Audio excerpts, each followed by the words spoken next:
You are listening to a free version of the Majority Report with Sam Steeder. To support the show and get another 15 minutes of daily program, go to majority.fm, please. The Majority Report with Sam Steeder. It is Tuesday, August 1st, 2017. My name is Sam Steeder. This is the four-time award-winning Majority Report. We are broadcasting live steps from the industrially ravaged Gowanus Canal in the heartland of America, downtown Brooklyn, USA. On the program today, best-selling author Naomi Klein on No is Not Enough. Also on the program today, Scaramucci gets a cut Lucy. And Sarah Huckabee still in the building. And there's a new sheriff in town, folks. But the town council is still insane. And the townspeople also crazy. And the sheriff himself was vicious as the head of Department of Homeland Security when it came to immigrants. Meanwhile, that same guy, Kelly, now chief of staff, apparently called Comey to express anger that Comey was fired. We'll see how that sits in the White. Begin the slow burn. Like someone might not be chief of staff anymore. And speaking of the Donalds, turns out the Donald dictated the Junior's lying statement about his Russia meeting. That's odd. Jesus. And will today be the day that Donald Trump announces his attempt to topple the health exchanges? And will a lawsuit by insurance companies stop him? Meanwhile, Democrats make a tax reform offer Republicans can really only refuse. The NAACP issues a travel advisory to Missouri. And a hacking conference shows just how vulnerable our voting machines are. Meanwhile, Kristen Gillibrand reverses on that BDS law. 2020, here she comes. And the Seth Rich conspiracy, apparently, according to a lawsuit funded by a right-wing financial advisor who had also informed Sean Spicer, which is also interesting, if true. All this and more on today's program. You know, the part about that, and we'll get into that maybe later in the fun half. I mean, I don't want to spend too much time on it, but there has been obviously ongoing debate. You always hear that meme, like, don't get distracted. Don't get distracted. And, you know, it's become a joke about what you're getting to. Don't get distracted by the crushing of healthcare because it's covering up the crushing of healthcare. But don't mind me. I'm turning the whole country into a... But this Seth Rich thing,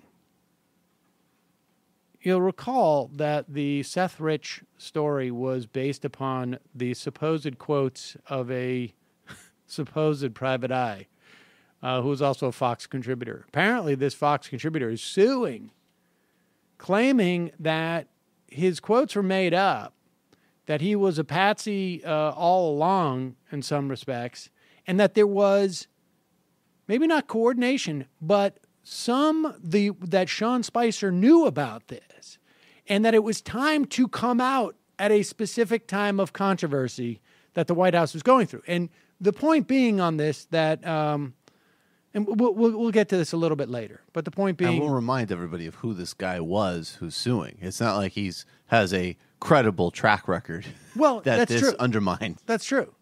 Right. And it's also, you can only take what he's saying with his lawsuit with so much grain of salt too. But my point is that if it is the case that that's true, and I don't know, we'll talk more about it later, but specifically the idea that the White House wanted that Seth Rich story to come out when it did, then it shows at least some awareness. I mean, these people aren't complete.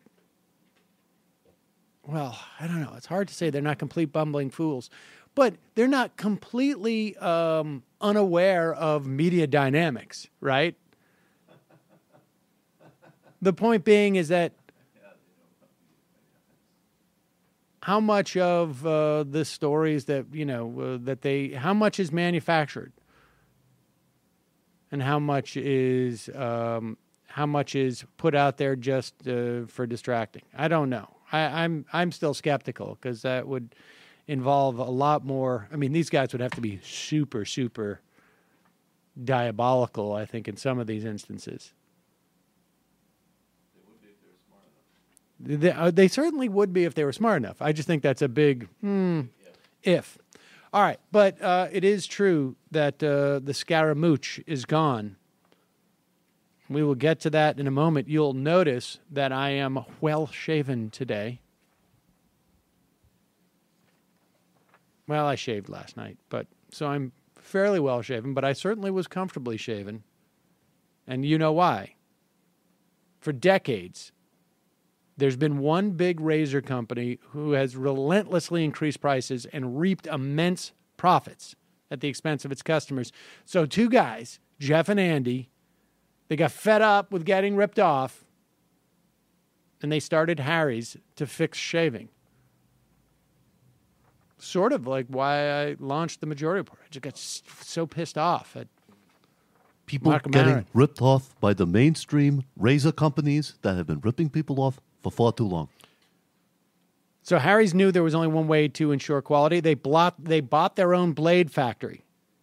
And the best part, as far as I'm concerned, and you will be too, just $2 a blade compared to the $4 or more you pay at a drugstore. You would think for $4 you'd get to keep the thing for like 6 years.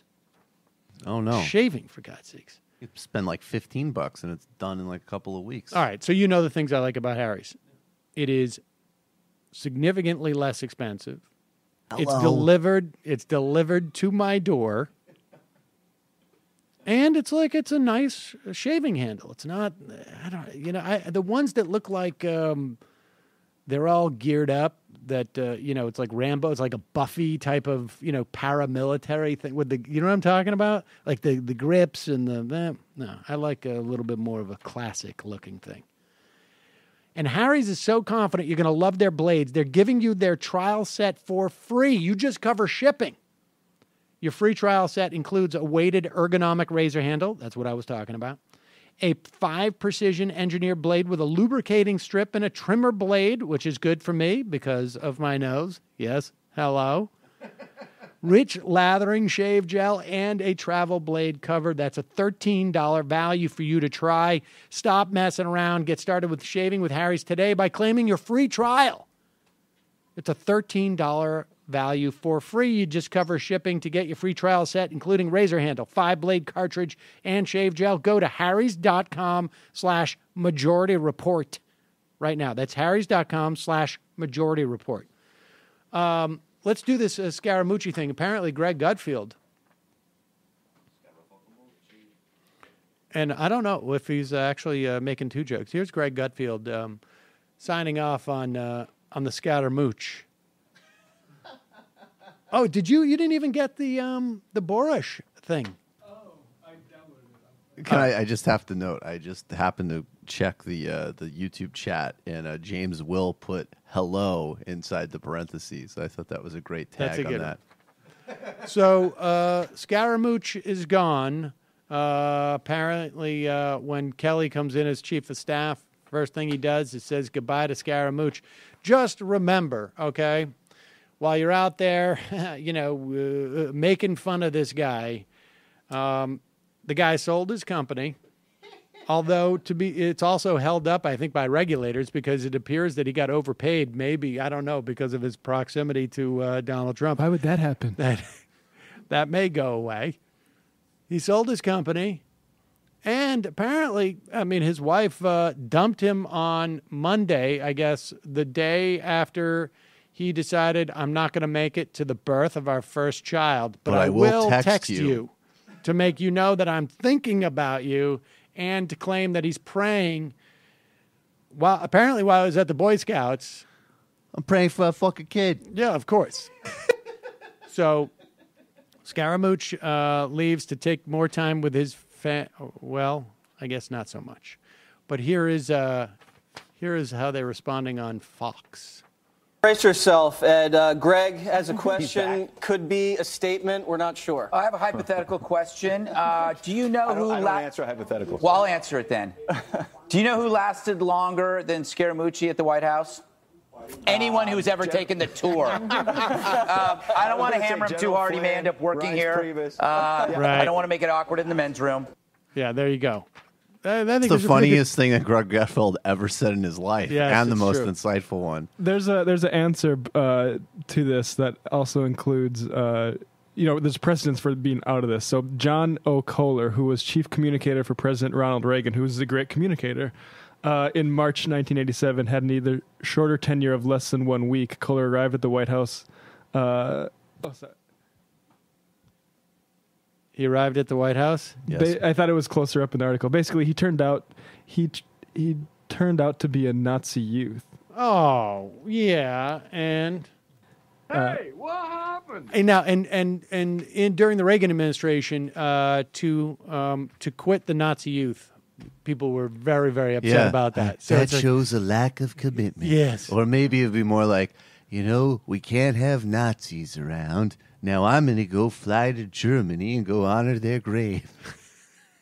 Didn't he do that? Didn't he go to some Nazi graves? Or is that unfair? It was the, I don't know how. Totally wrong to do that. What are you going to do? Now I've got to go to Philadelphia, Mississippi and talk about states' rights. Exactly. And when... Well, he did that before he was president. But, so Scaramucci is gone, and... we'll find out who the next Scaramucci is probably within a couple of days. And the real question is, will John Kelly do what? I don't know what he is supposed to do other than maybe just get down to business and, really make it difficult for immigrants and others in this country. I'm not terribly excited for this to be a more disciplined White House. I don't know that it's going to make a difference, but if it does, I'm not going to be happy about it. I don't think it's possible. Now, I will tell you what I am happy about, not having to go out of my house to shop for clothes. I don't know if people are aware of this. I'm not a big clothes horse. I'm not one of those people who have a ton of... Wait, is it clothes horse like where you got a ton of clothes? Honestly, never heard that phrase before. Maybe I'm making that up. I don't know. I thought that was like for maybe a model, like you just wear the clothes and show the clothes off, but I could be wrong. I don't know. But I don't know if there are people out there who hate shopping for clothes as much as I do. I mean, it's extremely deep-seated and ingrained in me. Well, now I've found an easier way to get better clothes. Bombfell.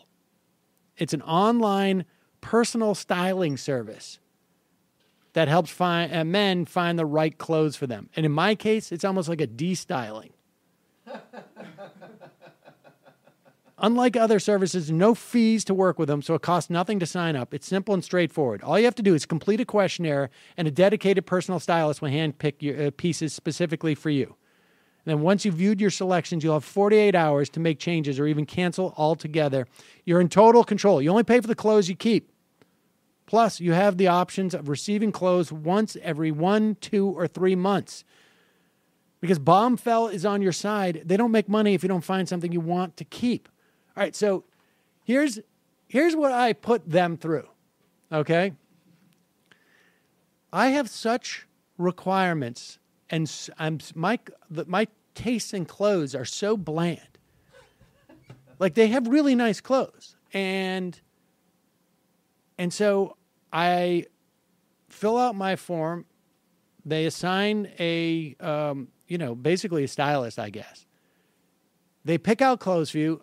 And I'm like, nope, I don't do logos. Nope, I don't do, that's too hip looking. Nope, that's not plain enough. Young. So they sent me the stuff. Nice. I got pants, 2 shirts. I liked one of the shirts, but I was like, I don't like the other ones. Too fashion forward for me. Fashion forward? Well, whatever. I don't know. And one had a logo. One had a logo, and I don't like to wear logos. I'm with you on that. I think wearing logos. You're wearing an Adidas shirt right now. It's Naomi Klein. That's great. Well, but I don't like to wear logos. I don't wear Naomi Klein. Okay, so I don't like to wear logos because when I was a kid, my Levi's patch on the back said Husky because I was fatter, and so you would get Husky pants, and I'm like, I don't want. It's like going around with pants that say fat guy. Yeah, they don't do that anymore because they realize like, I guess people don't want to be considered husky. But so I don't like any labels. We went through the process like 2 or 3 times. And I am getting up shirts and pants that I like. And guess what? I didn't have to go to the store. Best of all, we've negotiated with Bombfell for our listeners for an offer of $25 off your first purchase when you go to bombfell.com/majority. You got to check it out. There's no obligation. You sign up. If you don't like the clothes, it's definitely worth a try. Bombfell, BOMBFELL.com/majority. All right, we're going to take a quick break. I spoke to Naomi Klein, I guess it was on Thursday of last week or Friday. I can't remember. And always a pleasure to talk to Naomi. We were interviewing her back in like 2004, I think it was, on the Majority Report.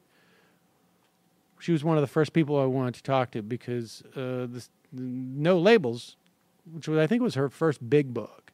No logo? No logo. No logo, not no labels. was influenced by the Situationists. And that was back in my days of my Situationist fetish. So, but quick break. When we come back, Naomi Klein.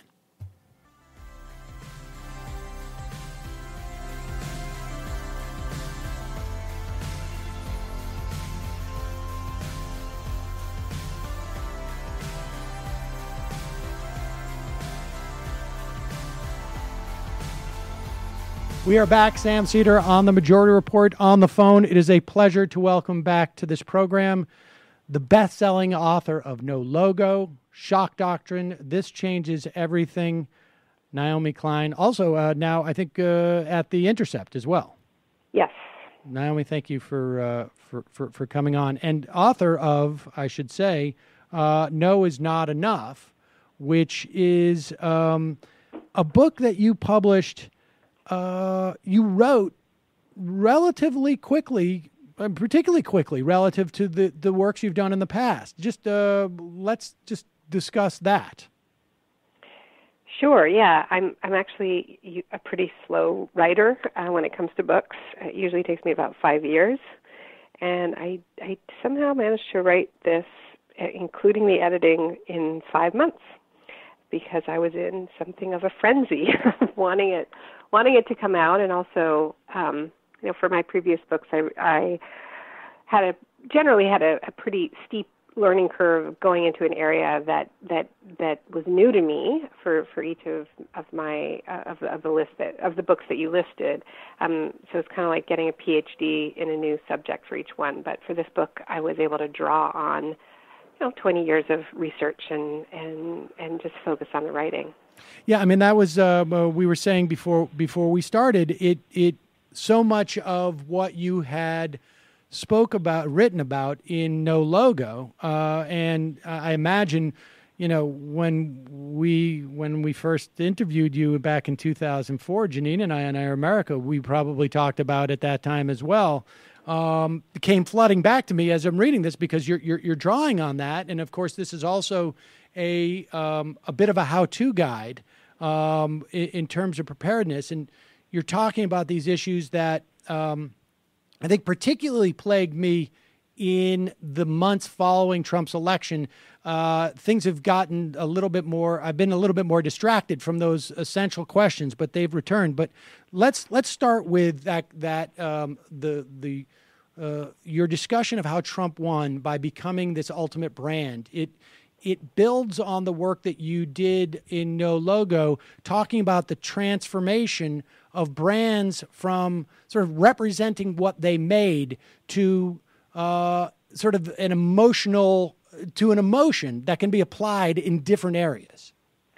Exactly. So, I mean, marketing has always been about emotion and selling, to some extent, ideas. It comes out of the dawn of the Industrial Revolution, where, people used to buy their core products from people they knew and trusted, whether it was scooped out of a barrel in a local grocery, or whether they bought their food, from a local farmer. They had relationships of trust, right? So when mass production was introduced, suddenly people are buying products without those relationships of trust. They're coming from factories far away. And so that's when you saw the first brands like Uncle Ben's and Aunt Jemima, and they're designed to replicate those human relationships, right? So it's these comforting sort of down-home figures, right, that are being substituted for actual relationships.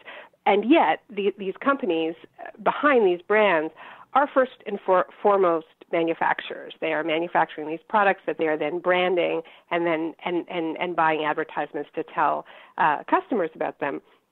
What I was writing about in No Logo almost 20 years ago now was this shift that happened in the 1990s when that kind of marketing was no longer working. Consumers were no longer willing to pay the kinds of premiums that they used to just for a brand name product. And so companies needed to dig deeper. So this is when we started to see the rise of what came to be called the super brands, which was a term first applied to Michael Jordan. These are companies like Nike and Starbucks that announce that they are not about the products. They are not manufacturers. They're first and foremost about the creation of ideas, the manufacture of ideas and lifestyles, which they can extend into a huge number of products and build these kind of self-enclosed cocoons. The ultimate, I guess, expression of this when I was writing No Logo was Disney built its own branded town. Remember Celebration, Florida, yes. Right? Which is this fully branded town, and in many ways the ultimate expression of how you can build a self-enclosed lifestyle around a brand. And Donald Trump used to be a guy who built buildings, but after The Apprentice, he embraced this model of the hollow branded company that really doesn't care who manufactures their product, because they see their act of creation being the creation of an idea. So Trump started to do that with all of his spin-off products, his water, his ties, his suits, and all of that. But then increasingly just started leasing the Trump name to developers around the world. He's not building those buildings, as we know. He's just selling his name. And I think that all of this is important in terms of understanding the relationship that he has with his base, and also the depths of the conflict of interest between his presidency and his business holdings. Because just by being president, I mean, yes, there are active conflicts of interest that are taking place, but the mere fact of being president is massively inflating his brand and allowing his sons to be out there selling the Trump name for a great deal more, because they are now selling the brand of the President of the United States. And theoretically, I imagine too, some measure of access, particularly when you have an administration that seems to be so, I guess, unprofessionalized or so unsystemic, right? That the idea that Eric Jr. can call up Dad and say, "Hey, do X, Y, or Z," and it gets done because they're going to operate that way. But so what is? No, and I mean, I think one of the things that's really corrosive about all of this, right, is that what they are selling is less, memberships in golf clubs, although there's some of that, right? Because Trump does still own a few flagship properties. And we know that membership fees have gone up at Mar-a-Lago and so on, and we know that Ivanka's company claims that their sales are up. But the part that worries me more in terms of the opportunities for corruption is just that when the Trump sons are out there selling developers the name Trump, right? It is a product that is completely ephemeral, right? So who's to say what the true market value of the name Trump is to somebody putting up a condo tower or, a hotel? It could be 10 million, it could be 15 million. And if they do pay 15 instead of 10, and the truth is, the Trumps have collected much more. We don't know exactly how much because of the lack of transparency, but we know that one development in Panama apparently has gotten them somewhere around $50 million just in leasing. So if a developer throws in an extra $5 million to buy the Trump name, it's very hard to know why they did, right? Like, I mean, the Trump sons can just say, well, that's the market value. That's what it's worth. But this developer may have other things that they want from the U.S. government, and paying an inflated price may be deemed worth their while. So there's just endless opportunities for greasing in there. And, I mean, it seems to me it also, though, undercuts the entire way. I mean, I think there's always been this sort of a measure of corruption, but things become so quid pro quo-ish, right? That, I mean, I just keep thinking about this guy, Bukis from who's the CEO of Time Warner, I think it is. And in December, he was asked a question at some tech thing on stage. Are you afraid of Donald Trump because he owns CNN? Are you afraid of Donald Trump in terms of free speech? Because he's been attacking reporters at CNN. And his response was, no, I'm not worried about Donald Trump. I'm really worried about the Democrats with their whole Citizens United thing. That seems to me very dangerous. And, of course, this guy is saying that because he has a massive merger, in front of the Justice Department, in front of the FCC, the FTC, all of them. And there's this sense of, like, we're just doing business on, like, a handshake here quality type of situation. And that, to me, we're seeing the destruction of those sort of, like, even tenuous norms that we have in this country. Well, it's interesting. And I mean, it's also the way in which foreign governments watching Trump and understanding how transactional he is, right? And he boasts about this all the time, right? I mean, this is what he means by how he's going to get a better deal out of every situation, right?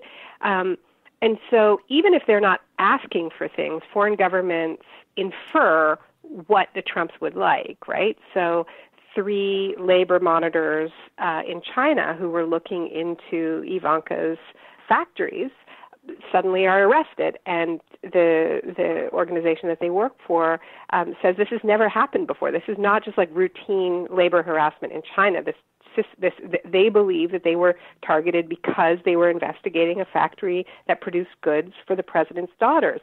Now, that is a service, one could argue, that the Chinese government is providing to the president's family, getting rid of the people who are blowing the whistle about the absurdly low wages, abusively low wages that workers are being paid to make Ivanka's stuff. Now, they can turn around and go, oh, we abhor this, we don't want this. Right.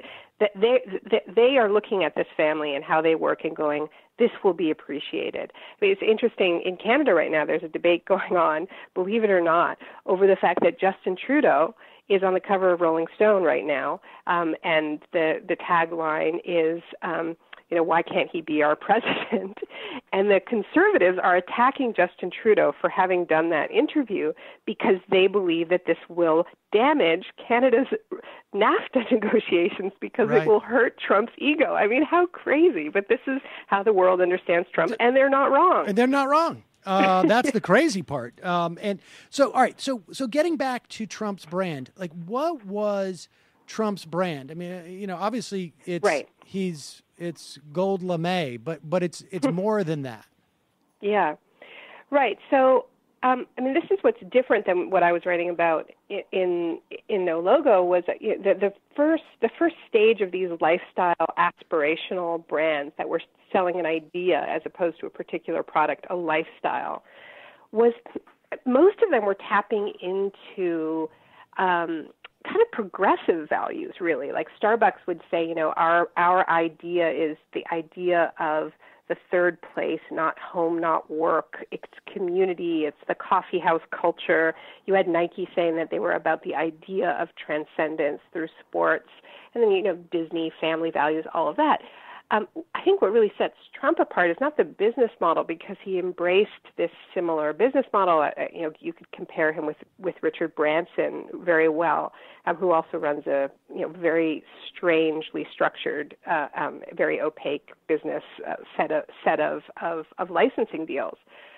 But with Trump, the difference is that he built a brand around this completely amoral idea of essentially impunity through wealth.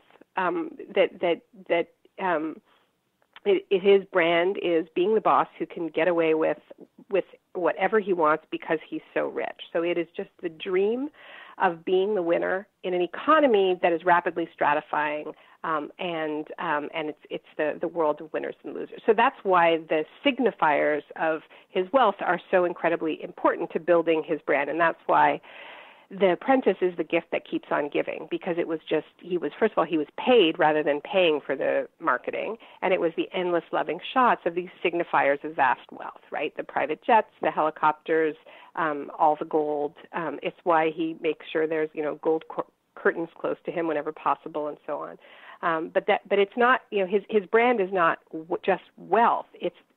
It's the impunity, the absolute power that comes with that wealth. That dream is what he's always sold. Everything was geared in that show to putting him on a pedestal. I mean, just even the way they would stage it, where the 8 or 10 people would walk in sort of subservient to him, and he would have 2 people to his left and to his right, sometimes Ivanka, I guess, if I remember correctly, and all to make him look like he's sitting on a throne, more or less. And my theory was, too, during the Republican primary, was that this was going to be very effective because part of the conservative and Republican ideology has been that there is a moral righteousness to you that your money manifests. And if you're poor, there's something wrong. You've done. It's a sign of a moral reprobate. And if you're rich, it's a sign of just the opposite. And so there was nothing. And wisdom. And so there was nothing anybody on that stage when he's debating them could say that wasn't literally trumped by the fact that he was richer than them, or at least appeared to be.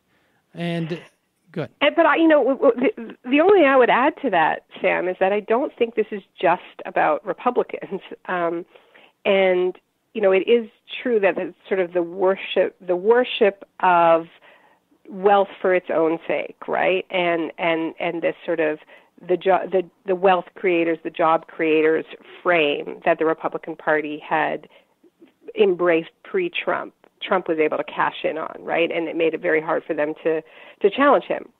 But at the same time, I think part of the way in which the road was paved for Trump was by liberal figures like Gates, Bill Gates, Bloomberg, and the whole sort of structure of the Clinton Global Initiative, which was this sort of kind of speed dating between issues needing money and billionaires needing reputational cleansing, brokered by Bill and Hillary once she was out of the State Department.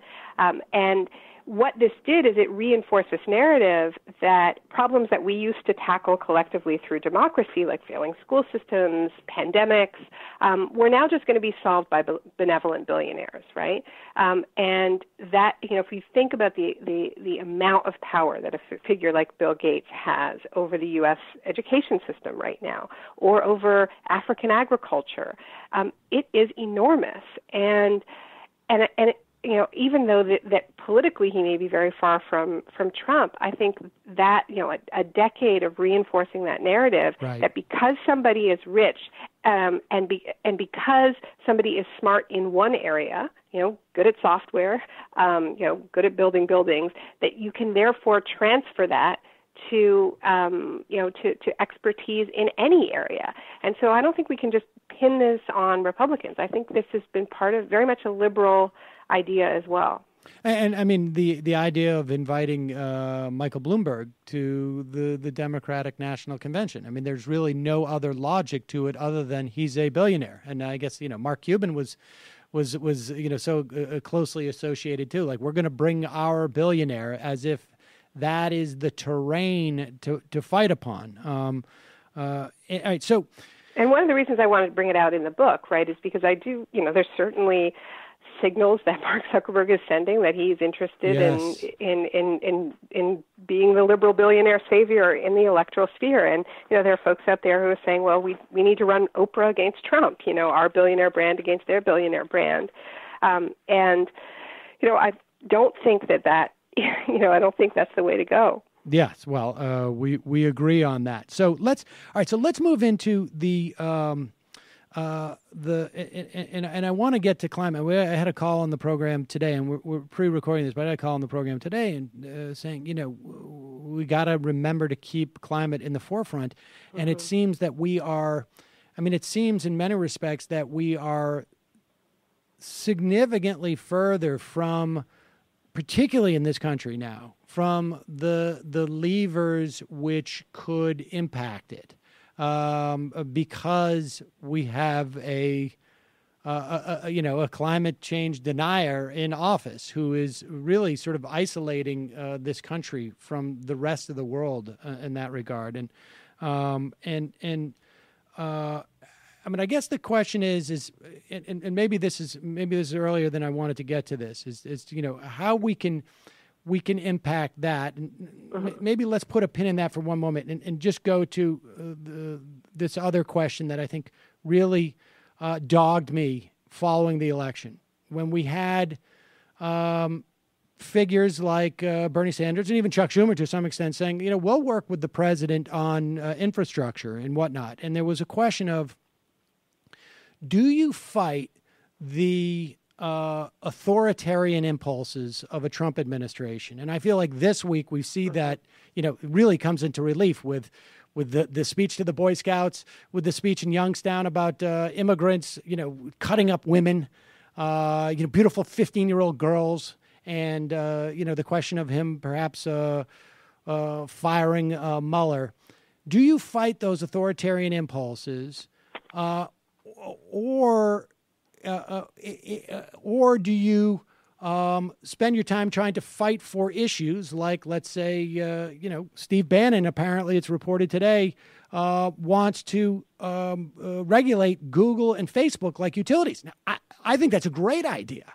But is there a danger that if I was to support those policies, and by I meant we, support those policies, that in some way we're empowering Trump, and in the event that there's another 9/11 attack, all those authoritarian impulses, the work that we've done to promote certain sets of policies actually increase his ability to engage in very harsh authoritarian moves and destruction. Yeah, I sometimes think that when we hear that from Bernie Sanders, that he's willing to work with him, that it's more rhetorical than it is something that would actually happen, because the way Trump will invest in infrastructure is so different. Absolutely. Than anything that progressives can stand behind, right? That it will break down really quickly. Look, I think NAFTA should be renegotiated too. Right. But the way I would renegotiate NAFTA and the way Trump is going to try to renegotiate NAFTA are completely different. He is going to make it worse. He is. His Commerce Secretary has openly talked about using the so-called best practices from the Trans-Pacific Partnership and getting them into NAFTA. They want to make it harder for governments to appeal rulings and easier for corporations to do so, right? So it's upside down of how we would do it. On infrastructure, it's clear that their first major infrastructure announcement was about privatizing air traffic control. They're already making noises about repealing Davis-Bacon so that the work that is created in infrastructure doesn't pay the prevailing wage or living wage, right? I think it's dangerous to do anything to prop up Trump's positioning as a savior of the working class. I really do. And I think that's a huge mistake. And I think we saw that huge mistake on his first day, in the White House, his first Monday at the White House, when several leaders of trade unions in the building trades, lavished praise on him. I think that was a shameful moment in trade union history. It breaks the most basic principle of solidarity. I mean, when immigrant workers across the country are being targeted and fear, for their lives because of what Trump is doing, to praise this guy to the skies it's deeply ugly and plays into some really ugly history of unions throwing workers of color under the bus, a history that should never be repeated.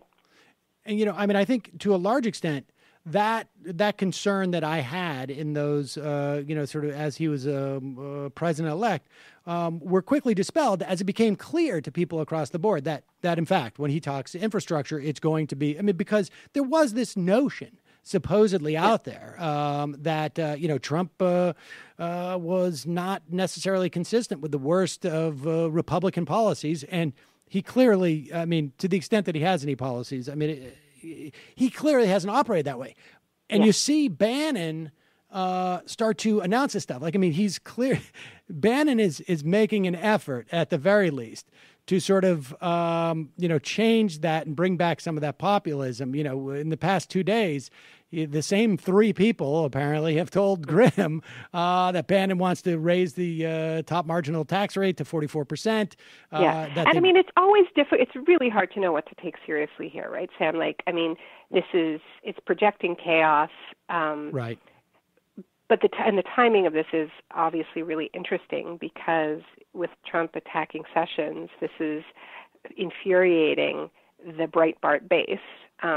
So Bannon sort of there's various attempts to throw some kind of red meat to that base, right? Yep. The attacks on trans people in the military, other attacks on the LGBT community, and I think these signals, I would be very surprised if much came out of them from Bannon is part of that, because I think they're scared. I think the Sessions thing is could potentially be a real blow. Yeah, I agree, and I guess so. The tough part is just when you see there was Deborah. I don't want to get into the minutia of tweets, but Deborah Messing, wrote disgusting. The idea, I saw that. And which is I don't. I made the point that I have a whole set of different sitcom people that are my political leaders, but nevertheless, I didn't get that. I saw that tweet, and I didn't realize exactly what you were referring to. Oh yes, that was a bit of a subtweet, but okay. It's very hard to sort of separate that. Really, what I would have preferred Deborah Messing's tweet to be like, yeah, I'll believe it when I see it type of situation. Exactly. And all right, so that also does point to the fact, and and this is something else that motivated me to rush out this book, which is trying to put Trump in economic context, right? In that this guy could never have risen to power except in the context of a 40-year campaign that has waged war on the very idea of the public sphere and held up wealth as the ultimate arbiter of good. And he is the logical conclusion of all of that, of Ronald Reagan saying the 9 most dangerous words in the English language are, I'm from the government and I'm here to help. He's all of that, right? And I think if we don't see him in that economic context, then we create a very false and shallow sense of unity within this thing called the resistance, where we tell ourselves, we're all in this same fight, with folks who think it's disgusting to raise taxes on the rich. And, right.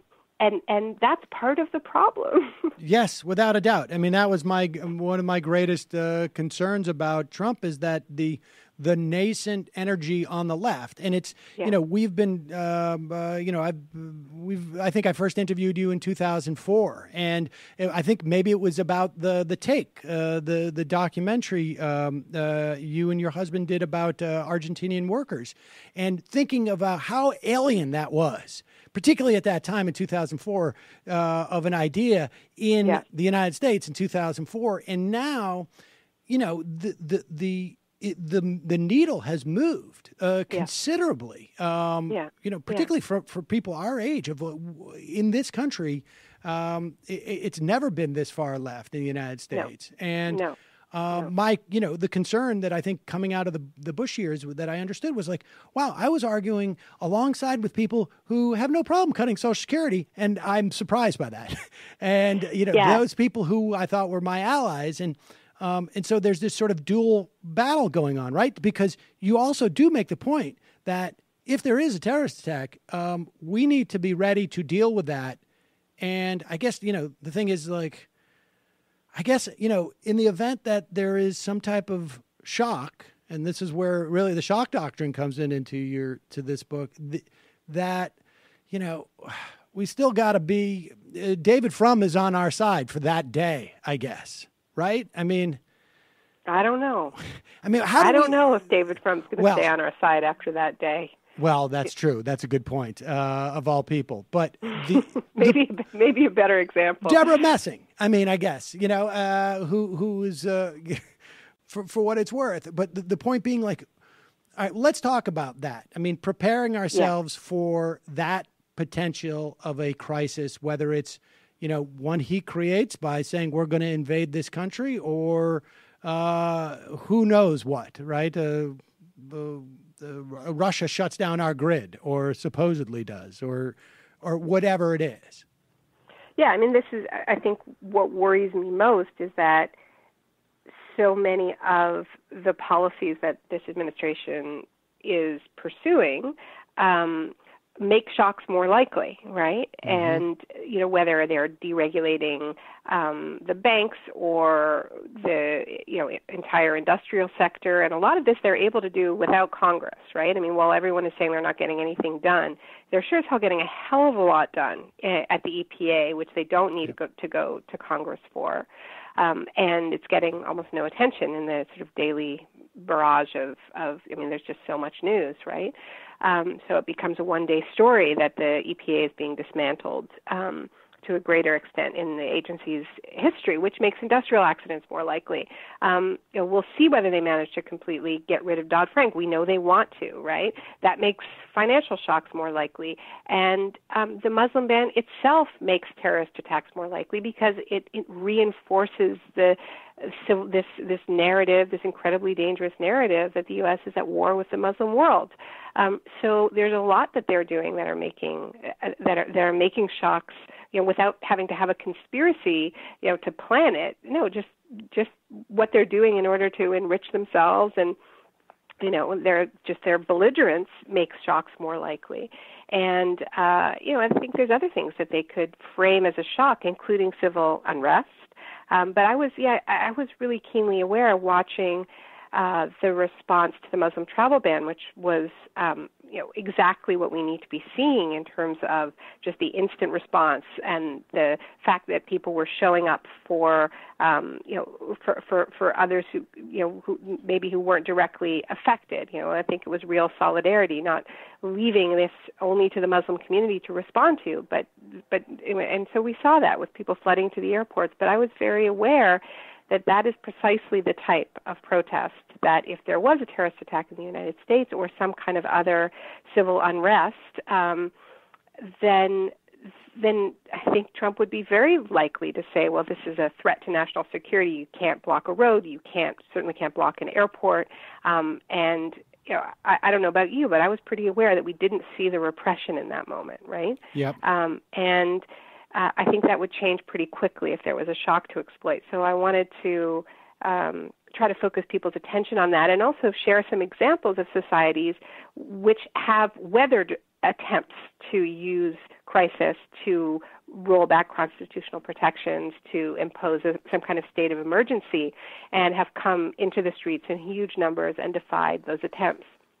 Because if it is just left to the people who are being targeted, if it is left to immigrant communities, if they're targeting, if they're targeting black communities, then it becomes a lot easier to use extreme force. If there are millions of people in the streets representing all walks of life, it is harder to use extreme repression. Not to say they won't use some of it, but it is harder. Yeah, I mean, I think the Trump administration was completely caught off guard to the speed in which people reacted to that ban. I mean, the people were at the airport so quickly, particularly out in New York. I mean, it was pretty shocking. But that is in some respects is that not enough? I mean, we have. I know that I think like Move On and Indivisible, I think have set up like sort of rapid response type of things you can sign up for in the event that, let's say, Mueller is fired, I imagine would be used in other situations. I mean, we don't have a Secretary of State at the moment. He's on break, apparently. And that seems to me to also open up the opportunity for some problems. But what more do we need to do? Which, in and of itself, I must say, like the fact that you feel better when the former CEO of Exxon is on the job, just shows how much they've lowered the bar there. I mean, but that's the problem, right? I mean, because on some level, if it's not him, then it's maybe Jared Kushner. I mean, it's possible that it's wholly irrelevant. There are no good choices. There are no good choices here. And that's the thing, is that each time, people have this dilemma with, I hope Sessions doesn't get fired. I mean, I personally think he is horrific, and I would like him to be fired, immediately, regardless of what happens after that. But I can understand the argument of people saying, like, but if Mueller gets fired, then, if Sessions get fired. I mean, this is the dilemma you have with this. Sessions get fired, and then Mueller gets fired. Yeah, there's always this tension on some level, right? I mean, you don't, it seems to me important to have mechanisms to have a State Department. And I don't know that we'll... So, I mean, to a certain extent, right? I mean, there aren't good options, and there aren't going to be good options within this 4-year period, which is why the resistance has to be focused as well. I mean, certainly you have to respond to these daily attacks, there's no doubt. But there has to be a strategy for winning power and for things getting a lot better once they're out of power. So, I mean, in those moments of shock, right?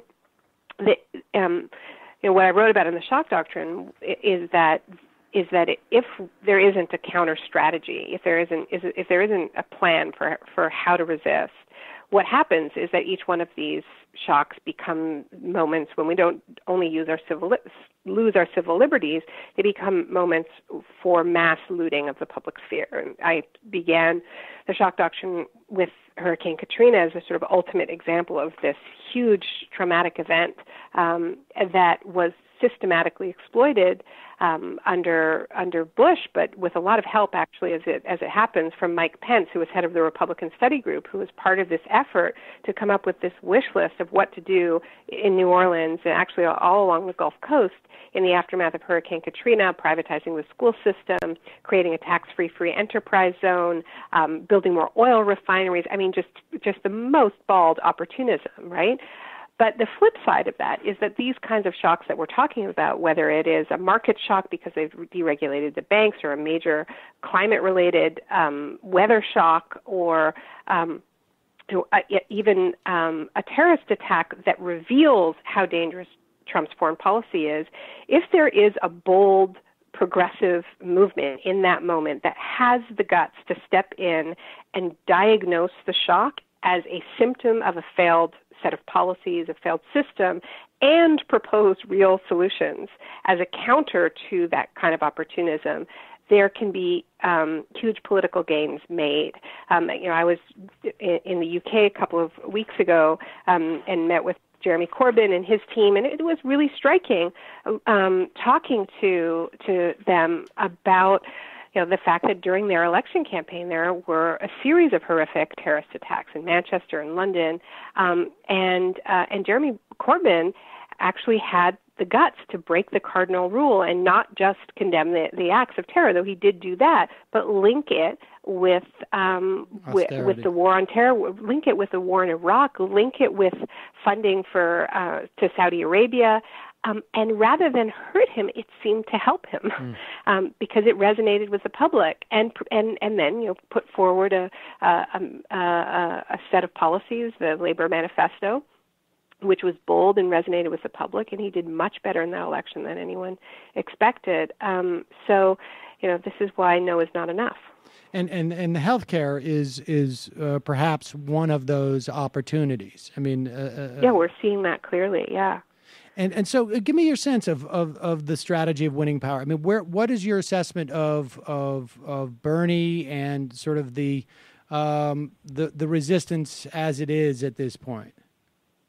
Well, it's interesting, just in the past few days, we've seen this people's platform strategy emerge, and that's something that, I think we need to see more of this. I think it needs to be even more articulated than what we've seen. This is a sort of a very short set list of more transformative policies, including single payer, getting to 100% renewables very rapidly, a list of bills that have been tabled, and sort of strung together as a people's platform that was delivered to the DNC. I'm glad to see the gloves coming off a little bit. I think Keith Ellison's voice in the past couple of weeks has been terrific, and this is something else that is really clear looking at the UK parallel, is that if you've got to have the fight within the party. There isn't a substitute for really going there. And so, electorally, there has to be a voice for that, of a bottom-up process. There's going to be a battle within the Democratic Party, depending on how it turns out. I think the people may leave the Democratic Party. I mean, if this battle is not successful to move the Democratic Party significantly to the left, I think there will be an exodus. But it's clear that people aren't ready to do that yet. They want to fight, and personally, I think it's worth fighting, considering how close Bernie got, and how shocking that was, as you said earlier, Sam. I mean, who would have thought right. A few years back that Bernie Sanders could have gotten 13 million votes and carried more than 20 states? He did do that. So, and he did do that in a campaign that I don't think thought it had a chance of winning when it first launched. Right? Say, so yes, he did not think it did. I mean, I think that's beyond question, and I think and part of the reason why I think. I mean, what is your assessment as to why he didn't get further? Even let's characterize it that way. I mean, I think part of it is he got in so late. Because he thought he was just running a messaging campaign, but there were other issues too. I think he had. Certainly, and I think it's really important for people who did support Bernie and do support Bernie to get out of the Bernie would have won tape loop and look really hard at why he didn't win. And part of it is that, as you say, he wasn't running a campaign to win at the start. But frankly, I think a big part of it was a perennial problem on the white left of not centering racial and gender justice from the beginning, right? So it's kind of like, oh yeah, we need to do outreach, after it's already all figured out, right? And there was some important course correcting during Bernie's campaign, but I think that lesson that it can't be course correction. It has to be embedded if you want to build that broad, progressive tent, which I believe is a majority. you have to get the tempos right from the beginning. And one of the people who I interviewed for the book is Michelle Alexander, who wrote The New Jim Crow, and I think she's got the best quote in the book, which basically says, if the left can't get it together on race, they better have Elon Musk on speed dial, because we're going to need another planet. And this is not just, this is not about pointing fingers at Bernie. This really is a perennial problem on the left. It's a problem at the nation. It's a problem, it's a problem at so many left institutions. It's a problem at many trade unions, and we can't afford to continue to make the same mistakes over and over and over again. We now know that a progressive majority is within reach. It is winnable. So if it is winnable, we have to win. And we should make the point that it's not just a question of rhetoric. I mean, there is policy. It's policy, and it's sort of like team building. I mean, I don't know how to articulate that. He did not have the relation, and part of the problem with him coming in late was that he could not go and compete with the relationships that just the actual relationships that the Clintons had. Frankly, when it comes to particularly the African American community in the South, and the tenor of those relationships would be different.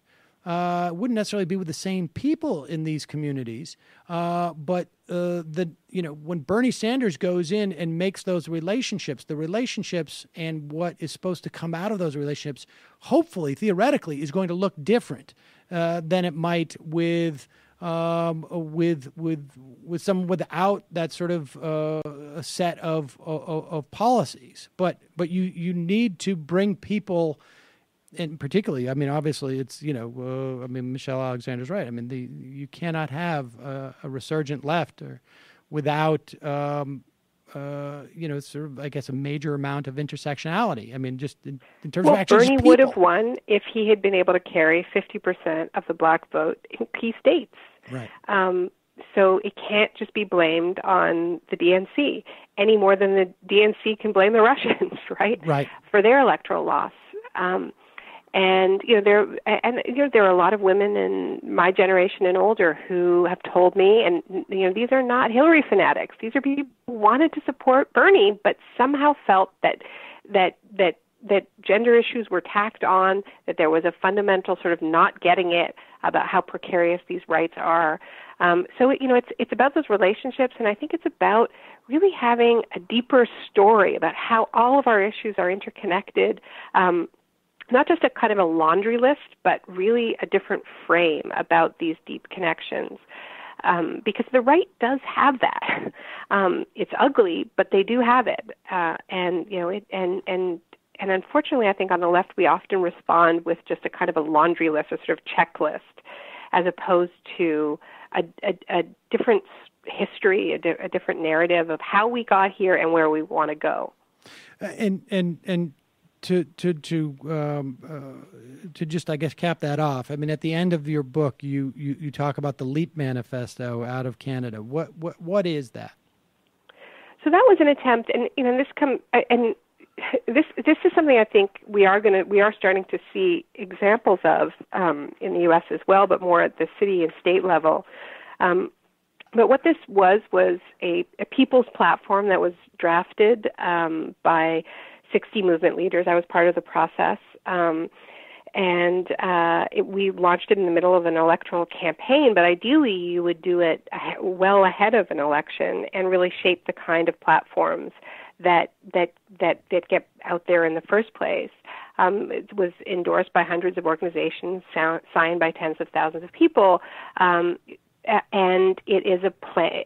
The catalyst for it was the climate crisis. It's a plan to listen to what scientists are telling us about how rapidly we need to get off fossil fuels, and listen to what the engineers are telling us about how it is possible to get to 100% renewable energy in the next 2 decades for electricity and for our entire economy well before mid-century. But so the argument that we make in the LEAP is that if we are changing the fundamentals of our industrial society, how we get our energy, how we move ourselves around, this is a once-in-a-century opportunity to close inequality gaps at every level. and to begin to heal the wounds that date back to the founding of our country. It begins with indigenous rights and a full implementation of the UN Declaration on the Rights of Indigenous People, which says you can't have industrial projects of any kind on indigenous land without free, prior, and informed consent. But it really paints a picture of what the country can be, and it was a really amazing process to be a part of, because when you build a broad coalition like that, when you bring together people in the room who don't usually get in the room together, like environmentalists and trade unionists representing energy workers and indigenous leadership and immigrants' rights leaders, you can't fall back on nostalgia. I think on the white left, there's been an unfortunate tradition to just idealize the post-war period or the New Deal. It's sort of like, well, we just want to go back to that. And when you organize with communities that were systematically left out of those leaps forward, they really don't let you fall back on nostalgia because they were never included in the first place. So it meant that we had to draw our inspiration from the picture of the world that we've never lived in, and it was so I think whatever happens on the electoral level in the U.S., there's nothing stopping these rising social movements that were rising well before Trump from getting together, and this is happening in lots of ways, to map out a people's vision of the world that we want post-Trump, and to force whoever wants to take up the progressive mantle in the next election, whether it's Bernie, it's not just going to. There are going to be many people vying for it, to really make them, I think, live up to the vision that is coming from below. And do you see any? The People's Platform, I guess, came out just a couple of days ago, and sort of almost simultaneously, the Democrats offered their better deal, which was, marginally better deal. Although there's a lot of people, and I'm one of them, who was pretty encouraged by the antitrust stuff, because it just suggests to me, at least, that they're at the very least searching around, right? Like they're listening to some extent. Was that your take on that as well? They're inching in the right direction, and I think it's exciting that they're under pressure, and I think we should pause to just acknowledge that it's pretty amazing that people are managing to fight on so many fronts at once, right? I mean, it's really hard to be fighting these attacks from this crazed Trump administration. And at the same time, to be able to put pressure on the Democrats, I mean, that's an organizational feat that is happening in this country. And they're hearing it. They're hearing it on single payer. I mean, whether we fully absorbed it yet, clearly not. But they're certainly feeling the heat, and that's significant. That is the one thing in this fight that I think I've been very sort of surprised about, particularly coming out of, getting more engaged during the Bush years, was that you didn't have a Democrat or two in the Senate who ended up, they were off the table for the Republicans from day one in terms of this repeal and replace stuff. And that was not something that, I was a little surprised by that. And I guess maybe my expectations had been managed by the years during the Bush administration, where the Democrats capitulated as quickly as they could. And granted, it's a different dynamic, but that is somewhat encouraging to see them at least on their heels a little bit. Absolutely, yeah. Naomi Klein, the book is No Is Not Enough. Thank you so much for coming on and talking to us about it today. I really appreciate it. Great to talk with you, Sam. Thank you. Keep up the great work. Thanks. Okay, folks. I'm going to head into the fun half. We're a little bit late. I guess we're not particularly late for anything. Folks, just a reminder, you can support this program, and we need your support by becoming a member today. Go to jointhemajorityreport.com.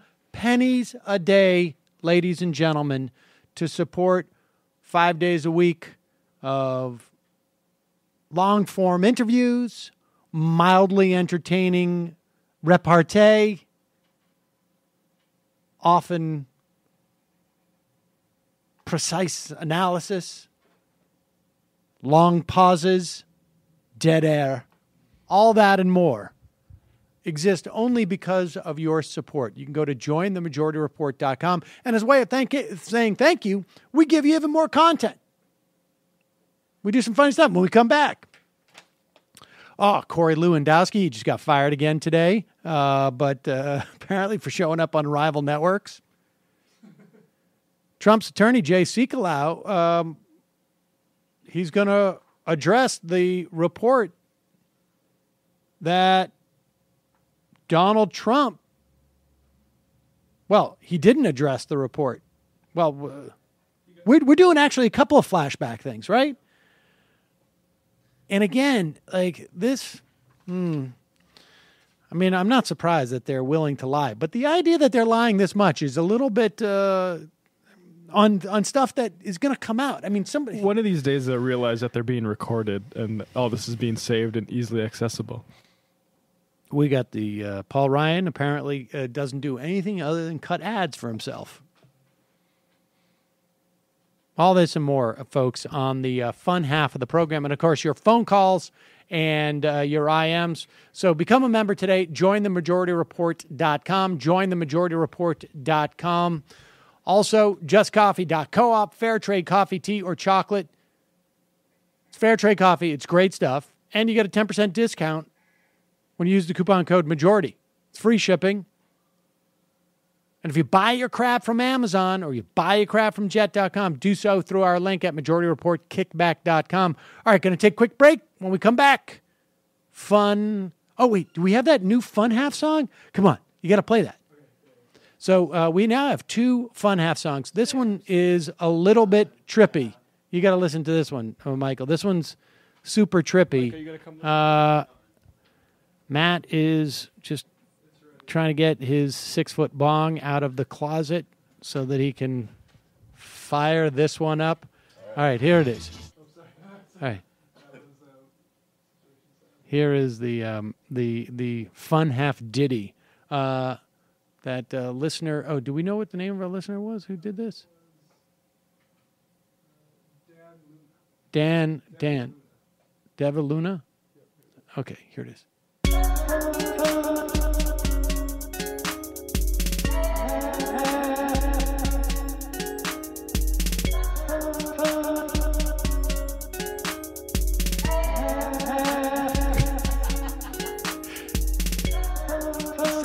Music you put behind your Nixon tapes.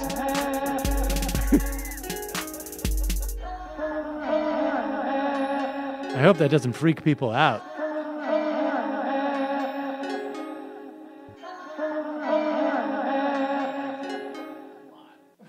Well, you like the other one? No, I like both of them, but the other one there was the other one's catchy. The one with this one's not so catchy. This one's more abstract.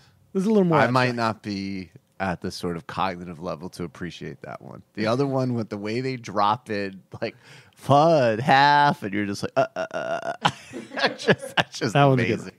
All right, we're gonna play it. We'll probably play. We'll lean on that one a little bit too. All right, quick break. We'll be right back.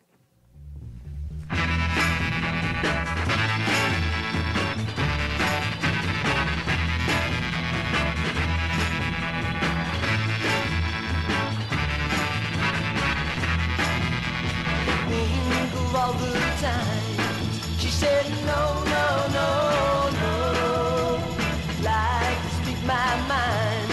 She said no, no, no, no, and I know her time's not free. She didn't waste none on me. Situation sad. She said no, no, no, no, things are looking bad. She said no, no,